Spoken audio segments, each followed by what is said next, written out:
अस्सलाम वालेकुम या रसूल अल्लाह। अस्सलातु वस्सलामु अलैका या हबीबल्लाह अस्सलातु वस्सलामु अलैका या हबीबल्लाह। व अला आलिका व अला आलिका व अस्हाबिका व अस्हाबिका या या नबी अल्लाह नबी अल्लाह सल्लल्लाहु तआला अलैहि वसल्लम। सल्लल्लाहु तआला अलैहि वसल्लम। फरमाने मुस्तफ़ा सल्लल्लाहु तआला अलैहि व आलिहि वसल्लम है कि जिसने मुझ पर 200 मरतबा दुरूद पाक पढ़ा, अल्लाह तबारक व तआला उसके 200 साल के सगीरा गुनाह माफ़ फरमाता है। सुभान अल्लाह। आज हम समाअत करेंगे कि मर्द को कफन पहनाते कैसे। यानी कल हमने समाअत किया था मर्द को नहलाने का तरीका, मर्द को नहलाने और गुस्ल देने का तरीका।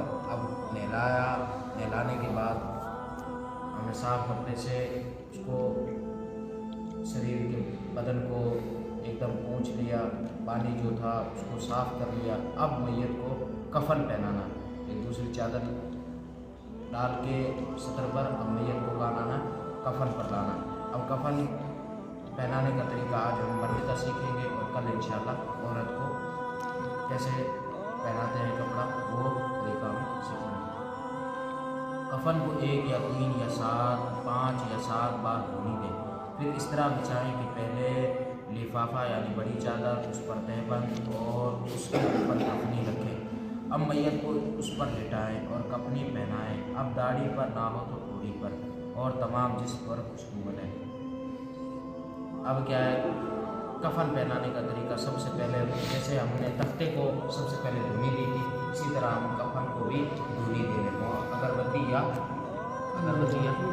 बाल से धुनी दे लें। अब धुनी देने के बाद अब हमें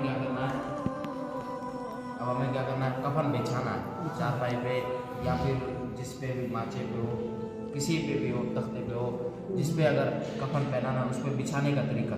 सबसे पहले हमें क्या बिछाना होगा, लिफाफा।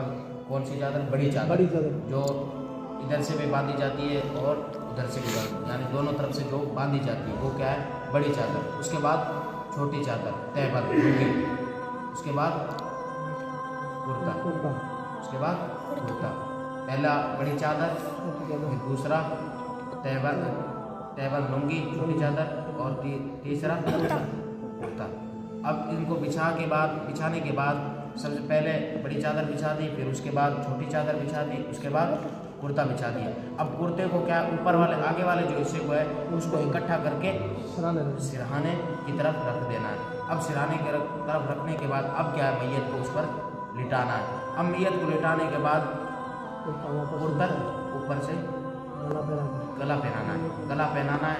अब उसके बाद हमें क्या करना है, तमाम जिस्म पर खुशबू मलनी है। अब खुशबू मलने के बाद वो आज़ा जिन पर सजदा किया जाता है यानी पेशानी, नाक, हाथ, घुटनों और कदमों पर काफूर लगाएं। अब पेशानी पे, घुटनों पे, हाथों पे क्या है, काफूर लगा दें खुशबू के लिए। काफूर लगाने के बाद फिर तहबंद उल्टी जानिब से फिर सीधी जानिब से लपेटें। फिर उसके बाद हमें क्या लपेटना है, तहबंद, छोटी चादर। कुर्ता तो हमने पहना दिया, अब हमें क्या पहनाना है, तहबंद पहनानी है, लुंगी पहनानी है। अब लुंगी पहले क्या है, उल्टी तरफ से डालना है, फिर सीधी जानिब से डालना है। अब सीधी जानिब से डालने के बाद अब हमें क्या करना है, बड़ी चादर इसी तरह डालनी है, पहले उल्टी फिर सीधी, फिर दोनों उल्टी। पहले उल्टी इसलिए कि सीधा जो हिस्सा है वो कफन के ऊपर हिस्से पर रहे, इस वजह से पहले उल्टा फिर उसके बाद सीधा। उसके बाद दोनों तरफ मैयत के पाँव की तरफ और मैयत के सर की तरफ उसको कफन को बांध दो। ये हो गया मैयत को कफन पहनाने का तरीका।